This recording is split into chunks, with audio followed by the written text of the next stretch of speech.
କେବେ ଆପଣ ଭାବିଛନ୍ତି କି ଏକ ମାର ଅଭିଶାପରେ ଭଗବାନ ମଧ୍ୟ ନରମି ଯାଆନ୍ତି? ଯେତେବେଳେ ମହାଭାରତର ଯୁଦ୍ଧ ଶେଷ ହେଲା, କୁରୁକ୍ଷେତ୍ର ମାଟିରେ ଶହ ଶହ ଶବର ପାହାଡ଼। ସେହି ଶବମାନଙ୍କ ମଧ୍ୟରେ ତାଙ୍କର ମା ଗାନ୍ଧାରୀ, ଯାହାର 100 ପୁତ୍ରଙ୍କ ପ୍ରାଣ ଯାଇଛି। ସେ ସମୟରେ ପୁତ୍ରଙ୍କ ବେଦନା ନ ସହିପାରି ସେ ଭଗବାନ ଶ୍ରୀକୃଷ୍ଣଙ୍କୁ ଅଭିଶାପ ଦେଲେ। କିନ୍ତୁ ପ୍ରଶ୍ନ ହେଉଛି, ଭଗବାନ ଶ୍ରୀକୃଷ୍ଣ ଚାହିଁଥିଲେ କି ଏହି ଯୁଦ୍ଧକୁ ବନ୍ଦ କରିପାରିନଥାନ୍ତେ? ନା କି ସେ ଜାଣିଶୁଣି ସବୁ ଘଟିବାକୁ ଦେଲେ? ଏବଂ ଯେତେବେଳେ ଗାନ୍ଧାରୀ କହିଲେ, ହେ କୃଷ୍ଣ, ତୁମେ ମା ନୁହଁ, ତୁମେ କ'ଣ ଜାଣିବ ମମତାର ପୀଡ଼ା? ସେତେବେଳେ ଭଗବାନ ଶ୍ରୀକୃଷ୍ଣ କ'ଣ ଉତ୍ତର ଦେଲେ, ଯାହା ଆଜି ମଧ୍ୟ ଆମ ଜୀବନକୁ କମ୍ପିତ କରି ତୋଳେ? ତେବେ ଆସନ୍ତୁ ମୋର ଗୁରୁଙ୍କୁ ସ୍ମରଣ କରି ଆରମ୍ଭ କରିବା ଏହି ବିଷୟଟି।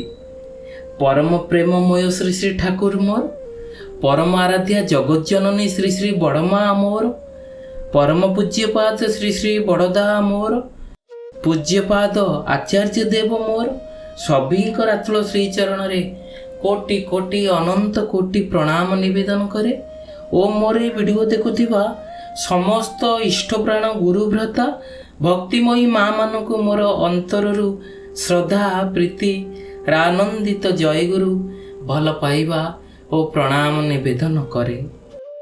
ସବୁଦିନେ ଏମିତି ଆତ୍ମିକ କଥା ଶୁଣିବା ପାଇଁ ଆମର ଏହି ଛୋଟ ପ୍ରୟାସ ଜୟଗୁରୁ ପ୍ରାର୍ଥନା ଚ୍ୟାନେଲକୁ ସବସ୍କ୍ରାଇବ୍ କରି ରଖନ୍ତୁ।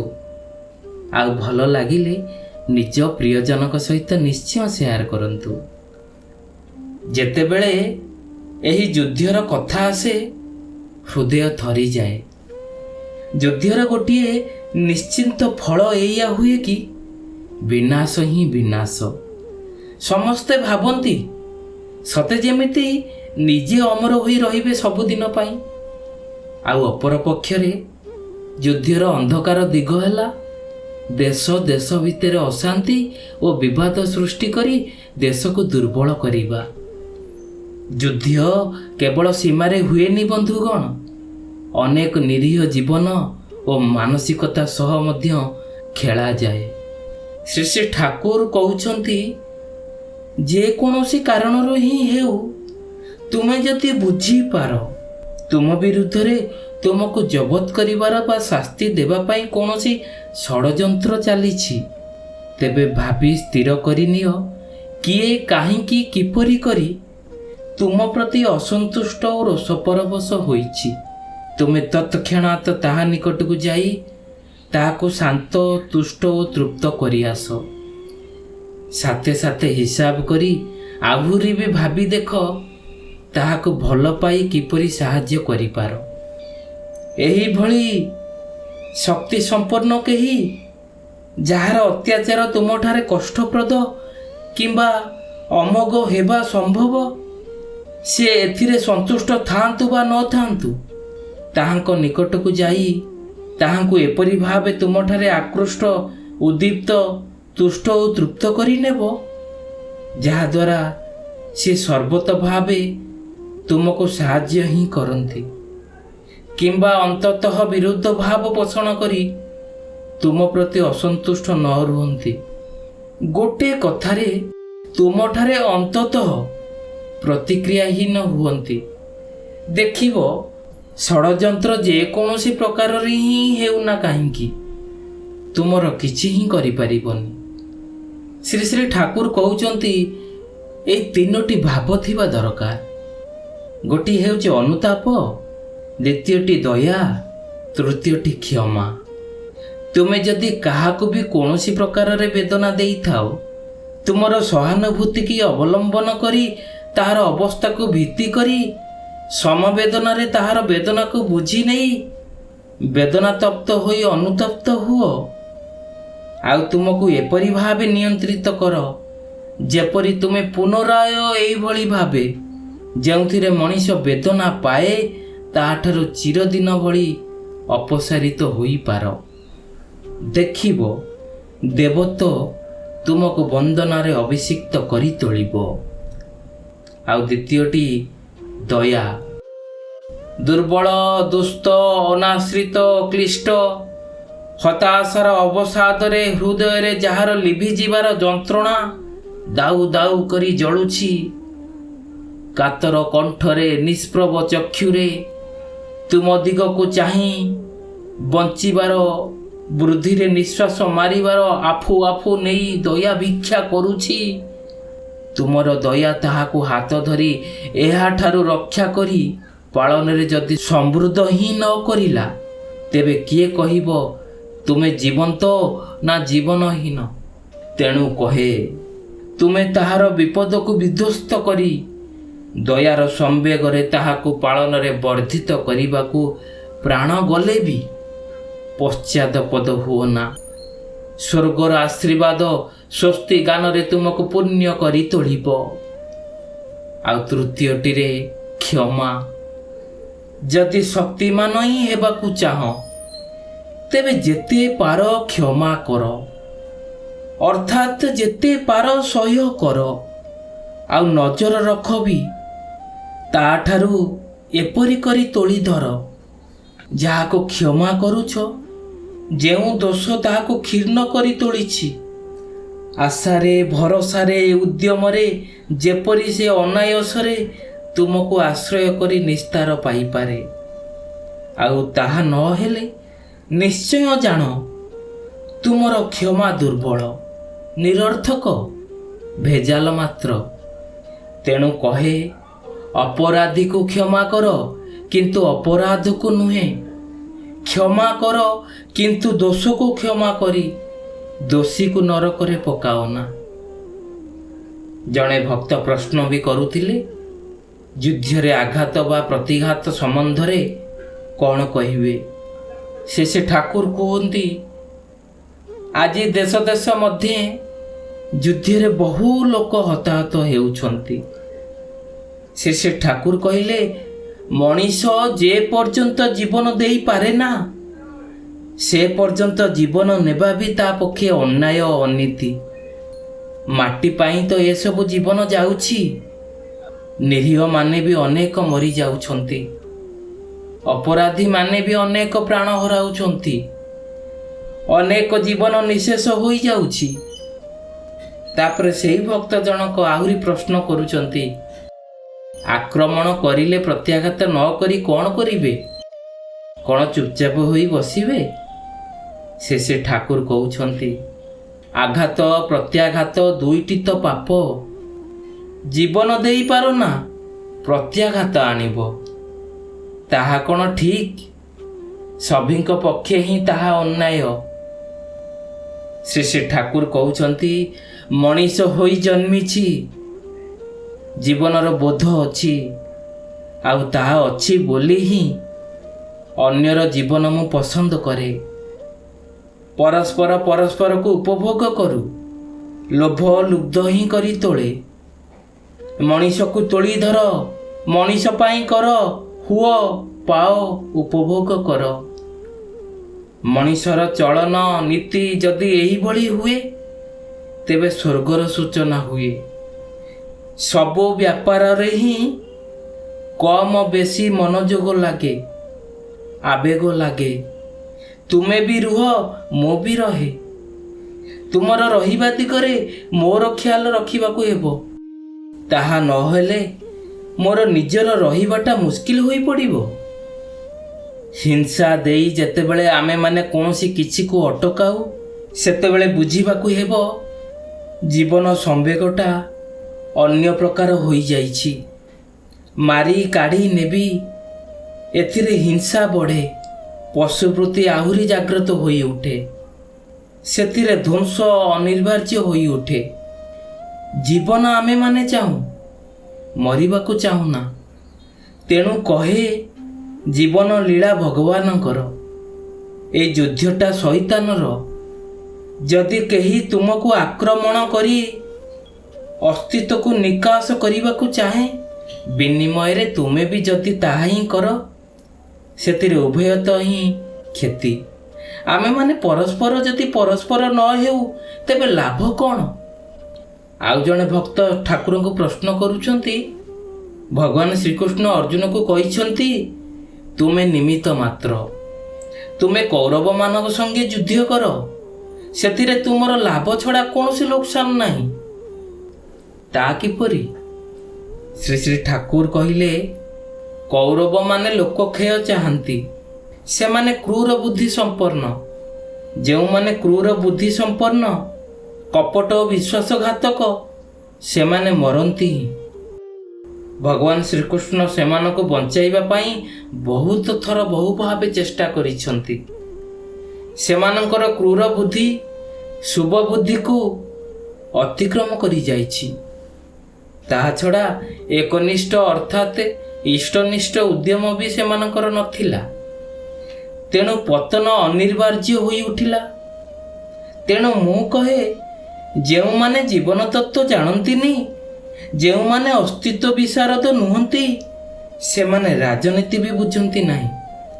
ସେମାନଙ୍କ ପକ୍ଷେ ରାଜନୀତି କରିବା ବି ସାଜେନା। ଆଉ ଏକ ପ୍ରଶ୍ନ ଆସେ, ବୁଦ୍ଧଦେବଙ୍କ ସମୟରେ ଅନେକ ରାଜା ଅନେକ ରାଜ୍ୟ ଆକ୍ରମଣ କରିଛନ୍ତି, ତାର ନଜିର ବି ଅଛି।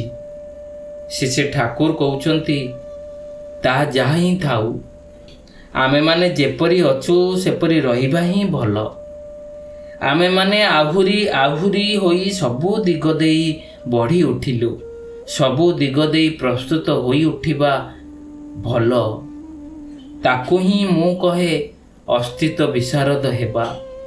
ଯାହା ଦେଇ ବଞ୍ଚେ ରହେ, ବିପଦ ହାତରୁ ରକ୍ଷା ପାଏ, ତାକୁ ଯଦି ପୋଷଣ ନ ଦିଏ, ତେବେ ବଞ୍ଚିତ ହେବି ନାନା ଦିଗ ଦେଇ। ତେଣୁ ଧର୍ମନୀତି ଅର୍ଥାତ୍ ବଞ୍ଚା ବଢ଼ାର ନୀତି ହିଁ ଶ୍ରେଷ୍ଠ ନୀତି। ତା ମଧ୍ୟରେ ସବୁ ହିଁ ରହିଯାଇଛି। ଧୃତିଚର୍ଯ୍ୟା ହିଁ ହେଲା ଅସଲ ଚର୍ଯ୍ୟା। ଶିକ୍ଷା, ରାଜନୀତି, ସମାଜ, ସ୍ୱାସ୍ଥ୍ୟ, କୃଷି, ଶିଳ୍ପ, ବିବାହ ଓ ସୁପ୍ରଜନନ ସବୁ ହିଁ ଏହି ଧୃତିଚର୍ଯ୍ୟା ମଧ୍ୟରେ ପଡ଼େ। ଏହି ସବୁଗୁଡ଼ିକର ସୁଷ୍ଠୁ ବିନୟନରେ ଆଉ ପରିପୂରଣରେ ହିଁ ଧୃତିଚର୍ଯ୍ୟାର ପୂରଣ ହୁଏ। ପ୍ରତ୍ୟେକଟାର ସହିତ ଯୋଗସୂତ୍ରରେ ନିବଦ୍ଧ। ଧୃତିଚର୍ଯ୍ୟାକୁ ବାଦ ଦେଇ ଅନ୍ୟ କୌଣସି ନୀତି ହିଁ ସମ୍ପୂର୍ଣ୍ଣ ଭାବେ ସଫଳ ହୁଏ ନା। ଆଉ ଧୃତି ବା ଧର୍ମ ମୂର୍ତ୍ତ ହୁଏ ଆଦର୍ଶରେ। ଆଦର୍ଶରେ ନିଷ୍ଠା ଓ ଉଦ୍ୟମ ହିଁ କୃତି କୁଶଳତା ନେଇ ଆସେ। ଯେତେବେଳେ ପୁତ୍ର ବିୟୋଗରେ ଛଟପଟ ହେଉଥିବା ଗାନ୍ଧାରୀ ଭଗବାନ ଶ୍ରୀକୃଷ୍ଣଙ୍କୁ ଅଭିଶାପ ଦେବାକୁ ଅଗ୍ରସର ହୁଅନ୍ତି, ସେତେବେଳେ ଭଗବାନ ଶ୍ରୀକୃଷ୍ଣ ଶାନ୍ତ ସ୍ୱରରେ କୁହନ୍ତି, ମାତେ, ମୁଁ ଶୋକ, ମୋହ ଏବଂ ପୀଡ଼ା ଏସବୁ ଉର୍ଦ୍ଧ୍ୱରେ। ନା ମୋର ବିଜୟର ଗର୍ବ ଅଛି, ନା ପରାଜୟର ବିଷାଦ। ନା ସମ୍ମାନ ମୋତେ ବାନ୍ଧିପାରେ, ନା ଅପମାନ। ନା ଜୀବନ, ନା ମୃତ୍ୟୁ କାହିଁରେ ମୁଁ ଆବଦ୍ଧ ନୁହେଁ। ମୁଁ ନା ସତ୍ୟରେ ବନ୍ଧା, ନା ଅସତ୍ୟରେ। କାଳ ଏବଂ ମହାକାଳ ଉଭୟ ମୋର ଅଧୀନ। ମୁଁ ସେମାନଙ୍କ ମଧ୍ୟରେ ହିଁ ନିଜର କାର୍ଯ୍ୟ ସିଦ୍ଧ କରାଏ। ହେ ମାତା, ଏହି ଯୁଦ୍ଧ ଅବସମ୍ଭାବୀ ଥିଲା। ଯେଉଁମାନେ ଚାଲିଗଲେଣି, ସେମାନଙ୍କ ପାଇଁ ବିଳାପ କରନ୍ତୁ ନାହିଁ। ଯେଉଁମାନେ ବଳକା ଅଛନ୍ତି, ସେମାନଙ୍କୁ ସ୍ୱୀକାର କରନ୍ତୁ। ବର୍ତ୍ତମାନକୁ ଆପଣାନ୍ତୁ, କାରଣ ଅତୀତର ଶୋକ ହିଁ ଦୁଃଖର ମୂଳ କାରଣ। ଭଗବାନ ଶ୍ରୀକୃଷ୍ଣଙ୍କ କଥା ଶୁଣି ଗାନ୍ଧାରୀ ବିଳାପ କ୍ରନ୍ଦନ କରି କହି ଉଠନ୍ତି, ହେ କୃଷ୍ଣ, ତୁମେ ଏସବୁ କହିପାରିବ? କାରଣ ତୁମେ ଜଣେ ମା ନୁହେଁ। ତୁମେ କ'ଣ ଜାଣିବ ଜଣେ ମାର ମମତା କ'ଣ ହୋଇଥାଏ? ତୁମେ କ'ଣ ବୁଝିବ ପୁତ୍ର ଶୋକର ଅସହନୀୟ ପୀଡ଼ା? ତୁମେ ମୋହ ତ୍ୟାଗ ଏବଂ ଜ୍ଞାନର କଥା କହୁଛ? ତେବେ ଯାଅ, ନିଜ ମାତା ଦେବକୀଙ୍କୁ ପଚାର ଯେ ପୁତ୍ର ବିୟୋଗ କ'ଣ ହୋଇଥାଏ। ପଚାରିବ ତାଙ୍କୁ କିପରି ଲାଗୁଥିଲା ଯେତେବେଳେ କଂସ ଗୋଟି ଗୋଟି କରି ତାଙ୍କର କଲିଜାର ଖଣ୍ଡ ଗୁଡ଼ିକୁ ଛଡ଼ାଇ ନେଉଥିଲା। ଯେତେବେଳେ ତାଙ୍କର ମମତା ଝରି ପଡ଼ୁଥିଲା, ସେତେବେଳେ କୋଳ ଶୂନ୍ୟ ହୋଇ ରହିଥିଲା। ସେତେବେଳେ ତାଙ୍କ ଆତ୍ମା ଉପରେ କ'ଣ ବିତୁଥିଲା, ଏହା ପଚାରିବ। ବସୁଦେବଙ୍କୁ ବି ପଚାରିବ। ଭଗବାନ ଶ୍ରୀକୃଷ୍ଣ ତାଙ୍କୁ ସମ୍ଭାଳନ୍ତି। ତାଙ୍କ ଲୁହ ପୋଛି ଦିଅନ୍ତି। କୋହଭରା କଣ୍ଠରେ ଗାନ୍ଧାରୀ ପୁଣି କୁହନ୍ତି, ହେ କୃଷ୍ଣ, ତୁମ ମା 6ଟି ପୁତ୍ର ହରାଇଥିଲେ, କିନ୍ତୁ ମୋର ତ 100 ପୁତ୍ର ହରାଇ ଦେଇଛି। ହେ କୃଷ୍ଣ। ଭଗବାନ ଶ୍ରୀକୃଷ୍ଣ କରୁଣ ସ୍ୱରରେ ଉତ୍ତର ଦିଅନ୍ତି, ମା, କୌରବମାନେ ନିଜେ ସେହି ମାର୍ଗ ବାଛିଥିଲେ ମା, ଯାହାର ଅନ୍ତର କେବଳ ବିନାଶ ହିଁ ବିନାଶ ଥିଲା। ମୁଁ କାହାର କର୍ମକ୍ଷେତ୍ରରେ ହସ୍ତକ୍ଷେପ କରିପାରିବି ନାହିଁ। କର୍ମର ଫଳ ତ ପ୍ରତ୍ୟେକଙ୍କୁ ଭୋଗିବାକୁ ହିଁ ପଡ଼ିଥାଏ। ଅଶ୍ରୁପୂର୍ଣ୍ଣ ନୟନରେ କୃଷ୍ଣଙ୍କୁ ଚାହିଁ ଗାନ୍ଧାରୀ କୁହନ୍ତି, ଏହା କହିବା ସହଜ କେଶବ, କିନ୍ତୁ ଜଣେ ମା ପାଇଁ ତାର ପୁତ୍ର ହିଁ ସର୍ବସ୍ୱ ହୋଇଥାଏ। ସେ ଯୋଗ୍ୟ ହେଉ ବା ଅଯୋଗ୍ୟ, ମାର ମମତା ଉପରେ ତାର କୌଣସି ପ୍ରଭାବ ପଡ଼େ ନାହିଁ। ଲୋକେ କୁହନ୍ତି, ତୁମେ ଆଦି ବ୍ରହ୍ମ ଅଟ, କିନ୍ତୁ ଅଟ ତ ଜଣେ ପୁରୁଷ ହିଁ, ଯାହାର ହୃଦୟ ବଜ୍ର ଭଳି କଠୋର ହୋଇଥାଏ। ମାତା ପାର୍ବତୀ ମଧ୍ୟ ନିଜ ପୁତ୍ର ଗଣେଶଙ୍କ ଶୋକ ସହ୍ୟ କରିପାରି ନଥିଲେ ପରା। ହେ କୃଷ୍ଣ, କେବେ ମା ହୋଇ ଦେଖିବ, ସେତେବେଳେ ଜାଣିବ ଯେ ତୁମର ଗୀତା ଜ୍ଞାନ ମମତା ଆଗରେ କେତେ ତିଷ୍ଠି ପାରୁଛି। ଯଦି ମୋହ ମମତା ଅଜ୍ଞାନ ଅଟେ, ତେବେ ତୁମେ ଏ ସଂସାର ରଚନା ହିଁ କାହିଁକି କଲ? କେବଳ ଜ୍ଞାନୀମାନଙ୍କର ଏକ ଲୋକ ତିଆରି କରିଦେଇଥାନ୍ତ। ମୋହ ଏବଂ ମମତାର କ'ଣ ଆବଶ୍ୟକତା ଥିଲା? ତୁମେ ମଧ୍ୟ ଜାଣିଛ, ତୁମର ଜ୍ଞାନ ନିରସ, ନିର୍ଜୀବ ଏବଂ ଏତେ କଠୋର ଯଥାର୍ଥବାଦୀ ଯେ ତାହା ଦ୍ୱାରା ସଂସାର ଚାଲିପାରିବ ନାହିଁ। ସେଥିପାଇଁ ତୁମେ ନିଜେ ମୋହ ଏବଂ ମମତାର ସାହାରା ନେଇଥାଅ। ସେତିକିବେଳେ ସେଠାରେ ପାଣ୍ଡବମାନେ ପହଞ୍ଚି ଯାଆନ୍ତି। ଭଗବାନ ଶ୍ରୀକୃଷ୍ଣ ଇଶାରାରେ ସେମାନଙ୍କୁ ହଟାଇବାକୁ ଚାହାନ୍ତି, କିନ୍ତୁ ଯୁଧିଷ୍ଠିର ପାଖକୁ ଆସି କୁହନ୍ତି, ବଡ଼ମା, ଆମେ ଆପଣଙ୍କର ଅପରାଧୀ। ଯଦି ସମ୍ଭବ ହୁଏ ତେବେ ଆମକୁ କ୍ଷମା କରିଦିଅନ୍ତୁ। ପୁତ୍ର ଯୁଧିଷ୍ଠିରଙ୍କ କଥା ଶୁଣିବା ମାତ୍ରେ ଗାନ୍ଧାରୀଙ୍କ କ୍ରୋଧ ପ୍ରଜ୍ୱଳିତ ହୋଇଉଠେ।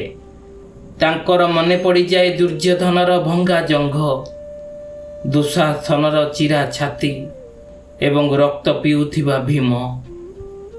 ଭଗବାନ ଶ୍ରୀକୃଷ୍ଣ ବୁଝିଯାଆନ୍ତି ଯେ ଗାନ୍ଧାରୀ ଅଭିଶାପ ଦେବାକୁ ଯାଉଛନ୍ତି। ତେଣୁ ସେ ବ୍ୟଙ୍ଗପୂର୍ବକ କହନ୍ତି, ହେ ମାତା, ସେଇ ଜଙ୍ଘ ଭାଙ୍ଗିବା ଆବଶ୍ୟକ ଥିଲା ଯିଏ ଆପଣଙ୍କ ବୋହୂକୁ ଅପମାନିତ କରିଥିଲା।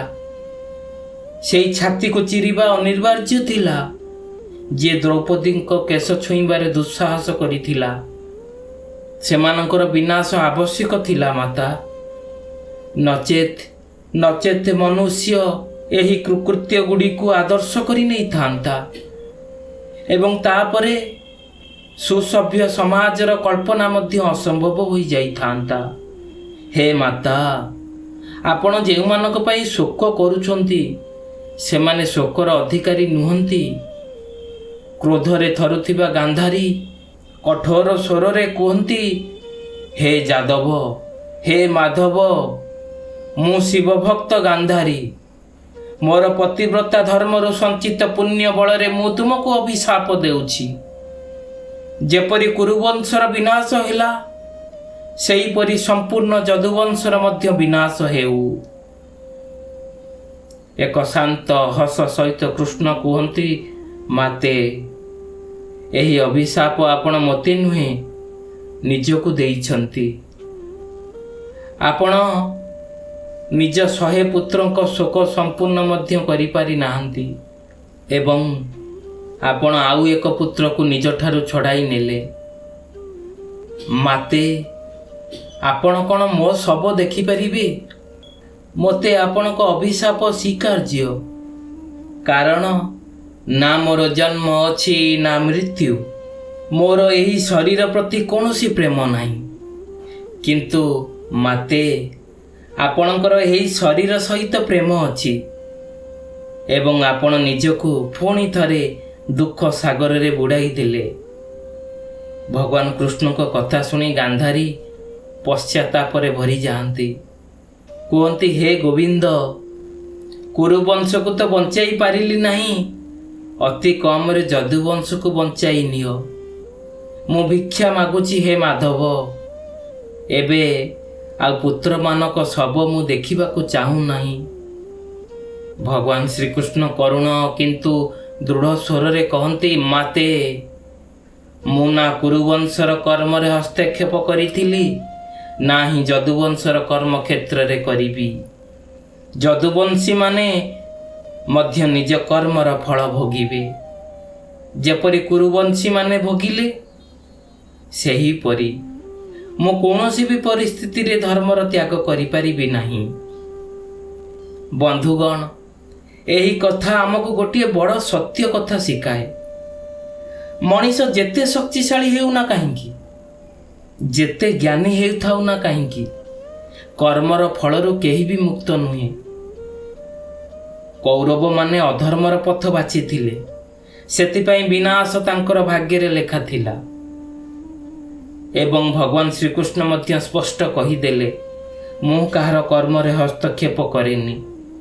ଧର୍ମର ପଥ ଯେତେ କଷ୍ଟକର ହେଉଥାଉ ନା କାହିଁକି, ସେହି ପଥ ହିଁ ଶେଷରେ ସତ୍ୟର ବିଜୟ କରାଏ। ଗାନ୍ଧାରୀଙ୍କର ବେଦନା ଜଣେ ମାଆର ଅସୀମ ମମତାର ପ୍ରତୀକ। କିନ୍ତୁ ଏହି କାହାଣୀ ଆମକୁ ଏହା ମଧ୍ୟ ବୁଝାଏ, ମୋହ ଓ ମମତା ଯଦି ଧର୍ମରେ ବିଚ୍ୟୁତ ହୋଇଯାଏ, ତାହାର ଫଳ ହୁଏ କେବଳ ଦୁଃଖ। ସେଥିପାଇଁ ଭଗବାନ ଶ୍ରୀକୃଷ୍ଣ ଏହି ବାଣୀ ଆଜି ମଧ୍ୟ ଆମ ପାଇଁ ଏକ ମହାନ ଶିକ୍ଷା ଦିଏ। ଧର୍ମର ପଥରେ ଅଟଳ ରୁହ, ନ୍ୟାୟକୁ ଧରି ସଦା ରୁହ ଏବଂ କର୍ମକୁ ଶୁଦ୍ଧ ପବିତ୍ର ରଖ, କାରଣ ଶେଷରେ ମଣିଷର ଭାଗ୍ୟକୁ ତାଙ୍କର କର୍ମ ହିଁ ଭବିଷ୍ୟତ ଲେଖେ। ହଁ ବନ୍ଧୁଗଣ, ଆଜିର ଏହି ସୁନ୍ଦର ବିଷୟବସ୍ତୁଟି ଆପଣମାନଙ୍କୁ ଭଲ ଲାଗିଥିଲେ ଲାଇକ୍ଟିଏ କରିବେ, କମେଣ୍ଟ ସେକ୍ସନରେ ଜୟଗୁରୁ ଲେଖି ଜଣେଇବେ। ଏପର୍ଯ୍ୟନ୍ତ ଯଦି ଜୟଗୁରୁ ପ୍ରାର୍ଥନା ଚ୍ୟାନେଲକୁ ସବସ୍କ୍ରାଇବ୍ କରିନାହାନ୍ତି, ତାହେଲେ ଶୀଘ୍ର ସବସ୍କ୍ରାଇବ୍ କରିଦିଅନ୍ତୁ। ପାଖରେ ଥିବା ବେଲ୍ ନୋଟିଫିକେସନର ଅଲ୍ ବଟନକୁ ନିଶ୍ଚୟ ଦବାନ୍ତୁ, ତାକି କାଲି ଠିକ୍ ଏହି ସମୟରେ ଆଉ ଗୋଟିଏ ଅତି ସୁନ୍ଦର ଶିକ୍ଷଣୀୟ ବିଷୟବସ୍ତୁଟିଏ ନେଇ ଆସିବୁ। ସେ ପର୍ଯ୍ୟନ୍ତ ରହୁଛୁ। ଜୟ ଗୁରୁ, ବନ୍ଦେ ପୁରୁଷୋତ୍ତମ।